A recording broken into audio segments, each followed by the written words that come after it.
লোকেরা দেখুক যে আপনি খুব পজিটিভলি সমাজের জন্য কাজ করছেন, সমাজের সাথে আপনি লেগে আছেন, সমাজে কিনা আপনি চিন্তা করছেন। ভাবেন, এখনই প্ল্যান করেন, ডায়েরি নেন, প্রতিদিন চিন্তা করেন, প্রতিদিন ভাবেন আপনি করলেন কি করা উচিত ছিল।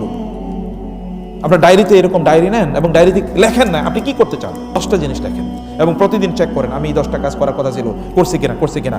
নিজকে কন্ট্রোল করে দেখেন, এরপরে দেখেন আপনি কি হয়। যারা ট্রেনিং দেয়, মিলিটারি ট্রেনিং দেয়, এরা কন্ট্রোলের মধ্যে রাখে না নিজেরে।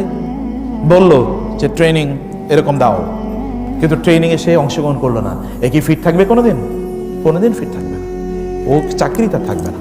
এই কারণে সোশ্যাল সাইকোলজি বলে কেউ যদি কোনো একটা কাজ 21 দিন অব্যাহতভাবে করে, এটা তার চরিত্রের অংশ হয়ে যায়, এটা তার অভ্যাসের অংশ হয়ে যায়।